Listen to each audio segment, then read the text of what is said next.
آپ صلی اللہ علیہ وسلم کی قبر مبارک کمرے کے جنوبی حصے میں ہے. حضرت عائشہ صدیقہ رضی اللہ تعالیٰ عنہ آپ صلی اللہ علیہ وسلم کی وفات کے بعد کمرے کے شمال میں رہتی تھی. یہاں دیکھیے ان کے اور قبر کے درمیان کوئی پردہ نہیں ہے. جب ابو بکر رضی اللہ عنہ کا انتقال ہو گیا یعنی وفات ہو گئی تو اس وقت ابو بکر رضی اللہ عنہ کی درخواست پر ان کو بھی روضہ اطہر میں دفن ہونے کی اجازت دی گئی. اس وقت ابو بکر رضی اللہ عنہ کو آپ صلی اللہ علیہ وسلم کے شانے کے مقابلے میں رکھا گیا. ابو بکر رضی اللہ عنہ کا سر آپ صلی اللہ علیہ وسلم کے شانے کے مقابلے میں رکھا گیا. اس وقت بھی حضرت عائشہ رضی اللہ تعالیٰ نے اپنے اور قبروں کے درمیان کوئی پردہ نہیں ڈالا. وہ کہتی تھی کہ اس میں ایک میرے شوہر مبارک ہے, دوسرے میرے والد بزرگوار ہیں. جب عمر رضی اللہ عنہ کا انتقال ہو گیا عمر رضی اللہ عنہ کی درخواست پر ان کو بھی روضہ اطہر میں دفن ہونے کی اجازت دی گئی. عمر رضی اللہ عنہ کا سر ابو بکر رضی اللہ عنہ کے شانے کے مقابلے میں رکھا گیا. ابو بکر رضی اللہ عنہ کے شانے کے مقابلے میں رکھا گیا. اس وقت حضرت عائشہ صدیقہ رضی اللہ تعالیٰ نے اپنے بستر اور قبر کے درمیان ایک پردہ ڈال دیا کیونکہ عمر رضی اللہ عنہ ان کے محرم نہیں تھے. یعنی المؤمنین حضرت عائشہ صدیقہ رضی اللہ تعالیٰ ان کے وفات کے بعد بھی اتنا زیادہ پردے کا اہتمام کرتے ہیں. یہ نبی کریم صلی اللہ علیہ وسلم کا بستر مبارک ہے. آپ کے سامنے آپ صلی اللہ علیہ وسلم کے بستر حضرت عائشہ رضی اللہ تعالیٰ عنہ فرماتی ہیں کہ اللہ کے رسول صلی اللہ علیہ وسلم کا بستر جس پر آپ آرام فرماتے تھے وہ چمڑے کا تھا جس کے اندر کھجور کی چھالیاں بھری ہوئی تھیں. ایک مرتبہ عائشہ رضی اللہ عنہ سے پوچھا گیا کہ اللہ کے رسول صلی اللہ علیہ وسلم کا بستر گھر میں کیسے تھا؟ تو انہوں نے جواب دیا ایک بستر تھا جسے آپ چار دے کر کے موڑ دیتے تھے پھر آپ اس پر آرام فرماتے تھے. ایک رات میں نے کہا اگر میں اس بستر کو چار دے کر دوں تو سونے کے لیے زیادہ آرام دہ ہوگا, تو میں نے اس بستر کو چار دے کر لیا. جب صبح ہوئی تو آپ صلی اللہ علیہ وسلم نے ارشاد فرمایا تم لوگوں نے آج رات کیا بچھا دیا تھا؟ تو عائشہ رضی اللہ تعالیٰ عنہ فرماتی ہے آپ کا وہی بستر صرف ہم نے اس کو چار دے کر لیا تھا. آپ صلی اللہ علیہ وسلم ارشاد فرماتے ہیں اس کو پہلی حالت میں واپس کرو, اس نے مجھے آج کی رات نماز سے روک دیا. اللہ کے رسول صلی اللہ علیہ وسلم کی زندگی کی سادگی تھی. اللہ تعالیٰ ہم سب کو سادگی کے ساتھ زندگی گزارنے کی توفیق نصیب فرمائے.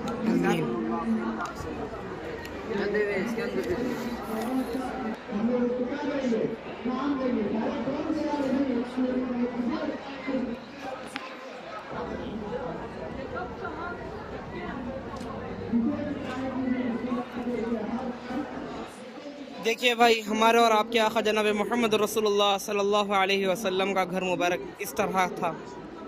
یہ حضرت عائشہ صدیقہ رضی اللہ تعالیٰ عنہ کا حجرہ تھا. دیکھیے الحمدللہ ان مدرسے کے بچوں نے اس کو تیار کیا ہے. اللہ تعالیٰ ان کو جزائے خیر عطا فرمائے.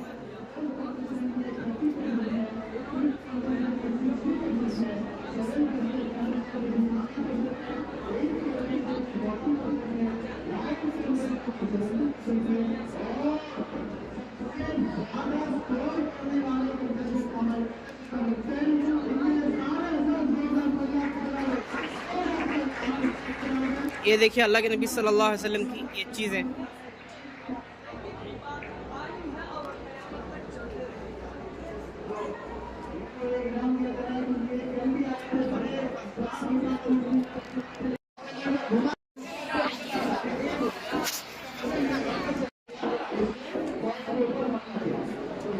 السلام علیکم ورحمۃ اللہ وبرکاتہ.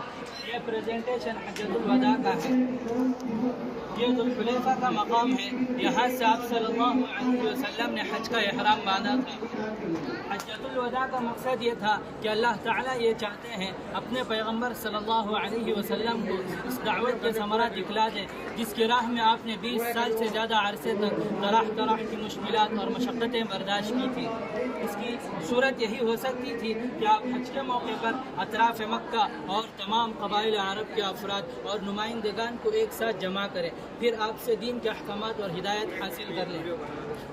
چنانچہ آپ صلی اللہ علیہ وسلم نے اپنے تاریخی حج مبرور کا اعلان فرما دیا تو چاروں طرف سے مسلمانان عرب جوق در جوق پہنچنا شروع ہو گئے. ہر ایک کی آرزو تھی کہ رسول اللہ صلی اللہ علیہ وسلم کے نقش قدم پر چلتے ہوئے آپ کی اقتداء میں حج کی سعادت حاصل کریں.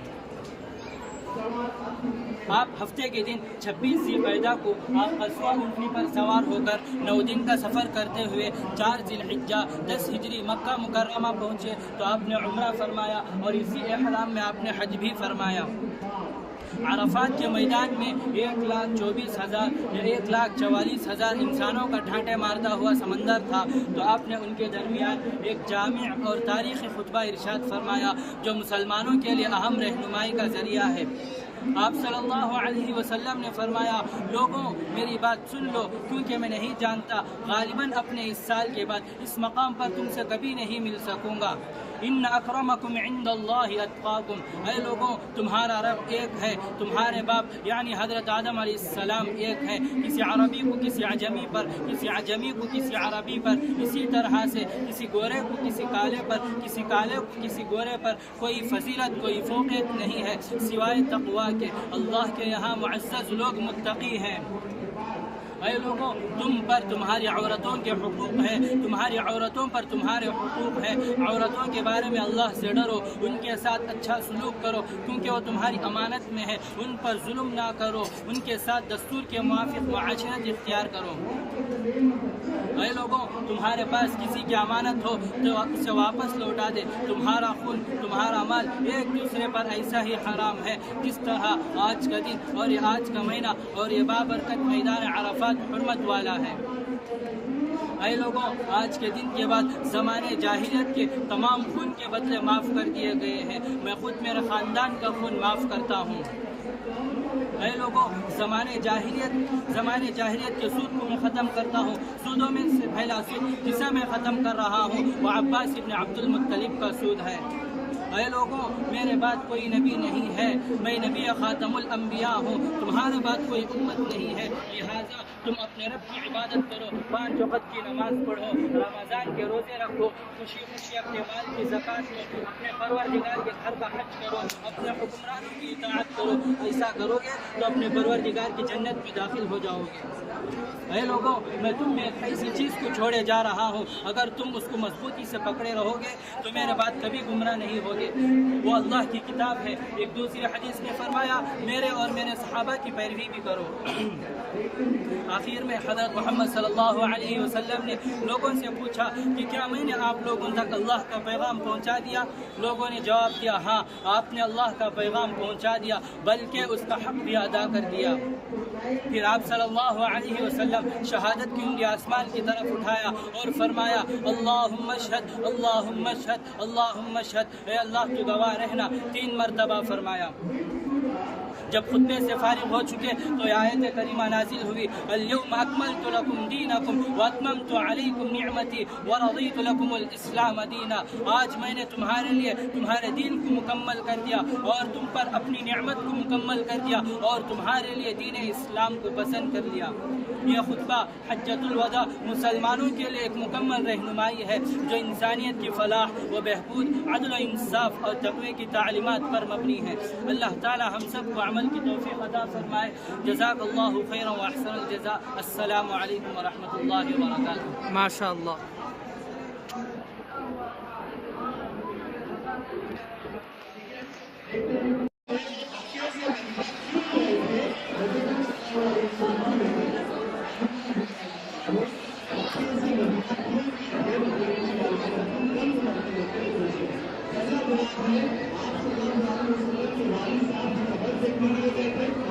بھائی یہ جو واقعہ بتانے جا رہے ہیں وہ غزوہ احد کا واقعہ ہے۔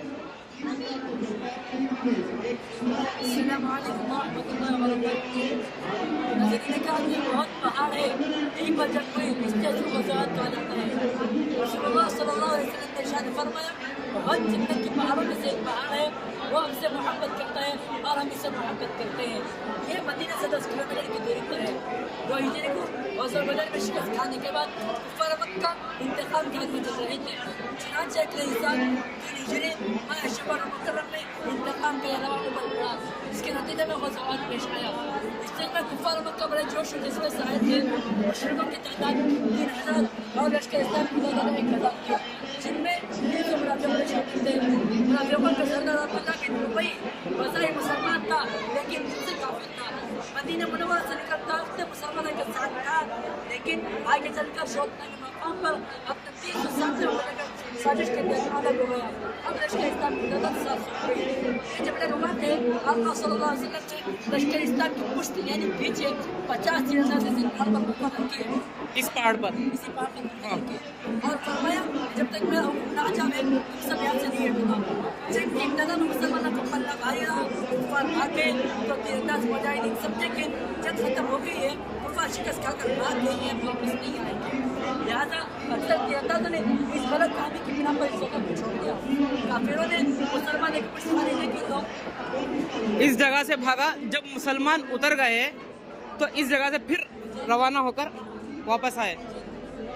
کافروں نے مسلمانوں کی پشت مارنے کی تو حضرت خالد بن ولید جو بھی مسلمان نہیں ہوتے انہوں نے اپنا ایک دستہ جبل رومات کے پیچھے سے ایک دم مسلمانوں پر حملہ کیا, جس سے 70 صحابہ شہید ہو گئے. اس جگہ سے دیکھا کہ صحابہ اس پہاڑ سے اتر گئے ہیں, پھر اس جگہ سے روانہ ہو کر پھر یہاں سے جا کر مسلمانوں پر حملہ کیا, جس سے افراتفری پھیل گئی اور 70 صحابہ شہید ہو گئے. اس جنگ کے دوران میرا اور پیارے آقا صلی اللہ علیہ وسلم کے پیارے چچا حضرت سیدنا امیر حمزہ رضی اللہ تعالیٰ عنہ اسی جنگ میں شہید ہوئے. اور اس جنگ کے دوران امام الانبیاء حضرت محمد مصطفیٰ صلی اللہ علیہ وسلم کے دخان میں زخمی ہو گئے اور حضور صلی اللہ علیہ وسلم کی تعلیم میں شہید ہو گئے. جب حضور صلی اللہ علیہ وسلم زخمیوں کا زمین پر گر گئے تو صحابہ کرام اس غار کی طرف آپ صلی اللہ علیہ وسلم کو لے کر چلے گئے. ہر طرف بے چینی پھیل گئی. صحابہ کرام کو آپ صلی اللہ علیہ وسلم کا دیدار نہیں ہو رہا تھا. اسی دوران شیطان نے افواہ دے کے نعوذ باللہ سرکار مدینہ صلی اللہ علیہ وسلم شہید ہو گئے. اس آواز سے مجاہدین بھی ختم تک پہنچا گئے. پھر جب حضور صلی اللہ علیہ وسلم کھڑے ہوئے اور سب کو معلوم ہوا کہ شہادت کی خبر چھوٹی تھی, کفار نے آپ صلی اللہ علیہ وسلم پر تیروں کی بوچھار کر دی. حضرت ابو دجانہ رضی اللہ تعالیٰ عنہ آپ صلی اللہ علیہ وسلم کے آگے ڈھال بن گئے. حضرت زیاد بن سکن رضی اللہ تعالیٰ عنہ چند انصار کو لے کر میدان میں اترے, اپنی جانوں کو قربان کر دی, لیکن کسی کو بھی آپ صلی اللہ علیہ وسلم کے قدم پہ آنے نہ دی.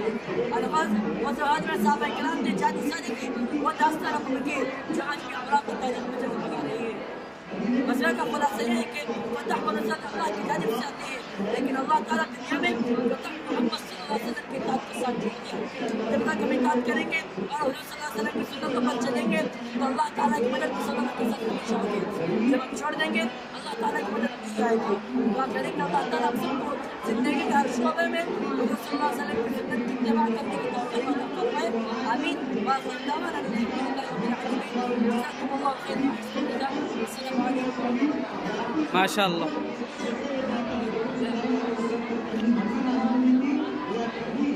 بھائی جاتے ہیں اسکین کر کے چلے جائیں.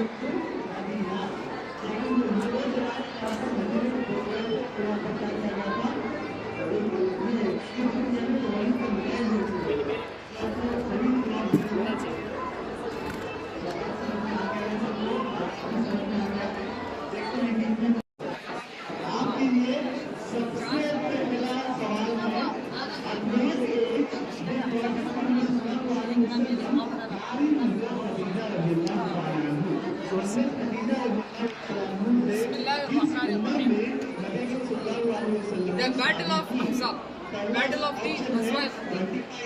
This model represents the Battle of the Trench. This battle is also called the Battle of Ahzab because various factions of disbelievers united to annihilate themselves. It took place in the 5th Hijrah, after during the month of Shawwal. It took place in the 5th Hijrah, after during the month of Shawwal. Here is a map of Medina. This is the southern route to enter Medina. To the west is Harrat Gharbi, to the east is Harrat Sharqi, and this is Harrat Waqif. This is Jabal Babra, where Masjid Hassan al-Ahmadi is located today. This is Jabal Babra, where Masjid Hassan al-Ahmadi is located today. To the north of Medina is Jabal Salam. These are the tribes of Arabia, such as Urwa, Sahran, Ashja, Aslam, Banu Farra, Banu Kinana, and the powerful tribes of Ghazwan. The reason for this alliance was the disbelievers of Makkah spreading misconceptions about the Prophet Muhammad sallallahu alaihi wasallam and creating in the hearts of other tribes against him. These tribes had neither seen the Prophet Muhammad sallallahu alaihi wasallam nor listened to him, yet they united against him. The total number of the Confederate forces was approximately 15,000 fully equipped. The total number of the Confederate forces was approximately 15,000 fully equipped. The Quraysh of Makkah alone numbered 4,000 men with 300 horses and 1,000 camels led by Abu Sufyan. On the Muslim side, there were only 3,000 individuals poorly equipped. 3,000 individuals poorly equipped.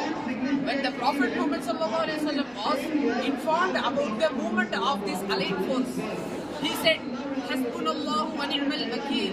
Allah is sufficient for us, and He is the best disposer of affairs. The Prophet Muhammad sallallahu alaihi wasallam participated in the digging, while others proposed defending from within. At Salman al-Farsi radiallahu anhu, who had witnessed a similar situation in Persia, suggested digging a trench as a defensive strategy.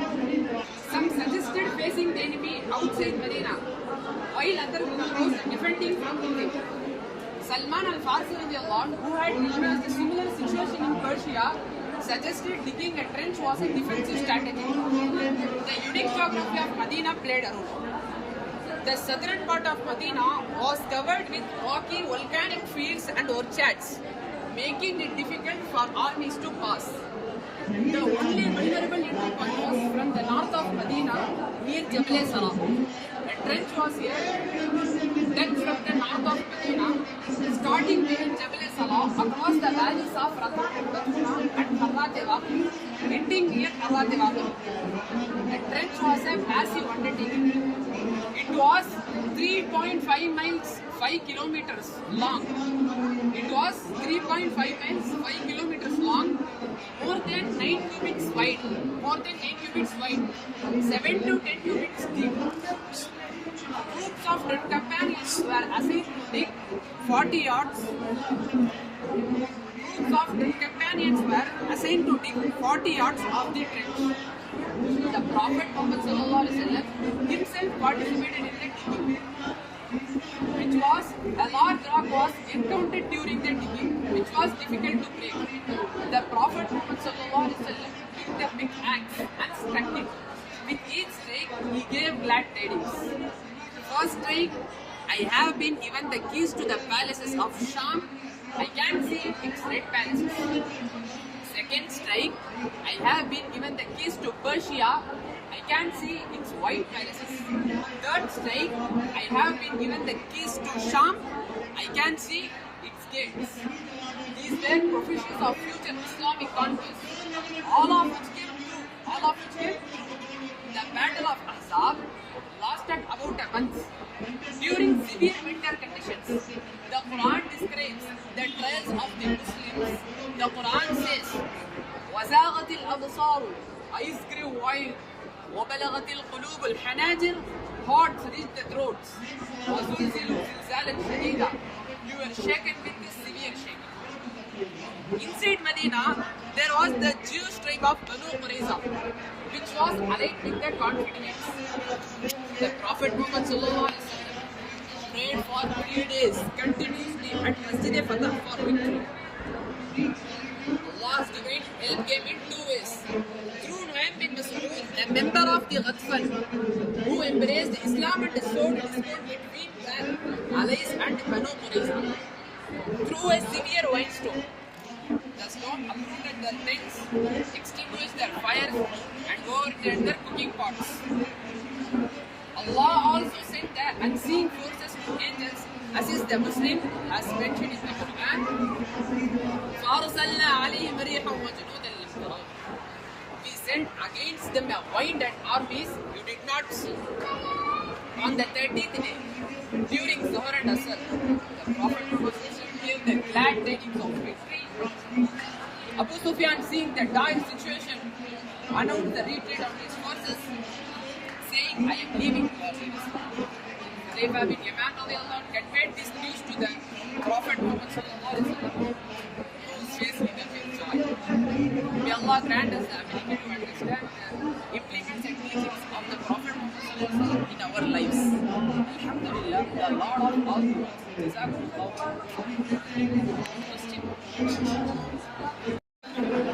السلام علیکم ورحمۃ اللہ وبرکاتہ۔ ہم اس presentation میں فتح مکہ کے واقعہ کو سمجھیں گے۔ حدیبیہ کے میدان میں مسلمانوں اور قریش کے درمیان 10 سال کے لیے صلح ہو گئی تھی، مگر قریش اس صلح پر قائم نہیں رہ سکے۔ اس پریزنٹیشن میں یہ دکھایا جا رہا ہے کہ بنو خزاعہ کے لوگوں پر حملہ کیا اور خلاف ورزی کرتے ہوئے نبی کریم صلی اللہ علیہ وسلم کے دوست قبیلے بنو خزاعہ پر حملہ کیا اور عین حرم کے اندر ان کے کچھ افراد کو قتل کر دیا گیا۔ ان میں سے جو لوگ بچ گئے تھے انہوں نے مدینہ آ کر دربار رسالت میں شکایت کی اور امداد طلب کی، تو آپ صلی اللہ علیہ وسلم نے ان مظلوموں کی امداد کے لیے 10,000 مسلمانوں کی جماعت کو لے کر 10 رمضان 8 ہجری کو مکے کی طرف روانہ ہوئے۔ آپ نہیں چاہتے تھے کہ مکے میں خون بہے۔